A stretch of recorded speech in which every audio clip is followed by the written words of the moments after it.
Warning, censorship. Warning, censorship. It's weird seeing Costco open, but then small businesses closed. So, like, I understand that, like, safety and, like, minimizing the outbreak is cool and all, but, like, you gotta kind of let people survive. Lockdown is not the option because we can expect many other deadly diseases according to our lifestyle, how we live. So humans adapt to any situation what they put in, because this is not the first time we are in pandemic. It's really effective in taking away our rights. That's what I really feel about it. Lincoln J for Rebel News here at Dundas Square in Toronto. And yeah, this is really all starting to feel like a bad dream, isn't it? We are in the midst of a second provincial-wide lockdown. And not only is it a lockdown this time, but it's a stay-at-home order. And when Doug Ford says, stay at home, you better stay at home. Restez à la maison. That's exactly what the protesters here at Dundas Square found out last Saturday. Take a look. Don't become Nazis! Don't become Nazis! Your orders are correct. Fascism! Shame! Shame! What are you doing then? Shame! Committing assault. You invite. This is assault. Move back! Move back! Move back! Move back! I was on public property. And then their kids are gonna grow up and remember them! They threw the Charter of Rights out the window. Well, they really do mean stay at home. And with these tighter and tighter restrictions continuously coming into place, all we continue to see is the case numbers continuously rising.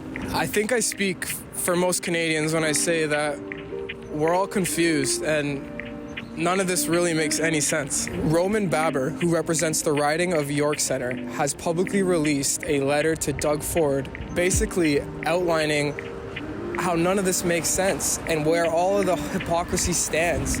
Well, we're here at Dundas Square in Toronto to find out just how people feel when it comes to lockdowns. It's like, it sucks just because I don't think they're handling it properly throughout the whole city or throughout the whole province. So it's weird seeing Costco open, but then small businesses closed. So, like, I understand that, like, safety and, like, minimizing the outbreak is cool and all, but, like, you gotta kind of let people survive, you know what I mean? Lockdown is not the option because we can expect many other deadly diseases according to our lifestyle, how we live. So humans adapt to any situation what they put in, because this is not the first time we are in pandemic. In the past, we have come across many of the pandemics and many of these diseases. So lockdown is not the only option. It's really effective in taking away our rights. That's what I really feel about it. I think it's been working out pretty well, but judging by the numbers on the news, I haven't seen them every day, but it's looking like we got a lot of cases in Toronto and a lot more in the States. So, I mean, it looks like we're doing something right, but we could be doing a lot better. You have people all across the board. You have Rod Phillips, you have other politicians that, you know, they're breaking the rules that they set. They're taking vacations, they're traveling, they're doing this and that. So if the people that designed the lockdown, right, they designed the rules, if they're breaking the rules that they set, why should we have to follow them? That's a very good point, but I think that's a kind of a trap that we might fall into, where we're kind of asking why don't they follow the rules, when really those rules shouldn't even be there in the first place. So it's not like they need to follow the rules. Those rules shouldn't be there because it's irrelevant. There's a bunch of double standards. Like, I'm completely okay. I'm not like one of those people like, oh, Corona doesn't exist. That's not it. It's just, we gotta have a better way where everybody is kind of held accountable. You know what I mean? You can't just talk about it. What they are doing is completely wrong, and how can they expect the public to act accordingly, how they implement the thing? Like, if you see a police officer, there's supposed to be one person to each car. You come down to the downtown core, you've still got two cops that are working together, and half the time they're buddied right up close like this, and it's like, okay, well, you talk to that police officer, they don't go home together. First lockdown didn't really work. Now we're in the midst of a second lockdown. Do you think that's the answer? Do you think we should maybe take on a little bit of a different approach? That's a good question. We need to ask that question. Why does it keep continuing? First, it was 15 days to stop the spread, and now it's what? Endless? Forever? Who knows? Even if you ask people on the street, they don't know when this is supposed to end.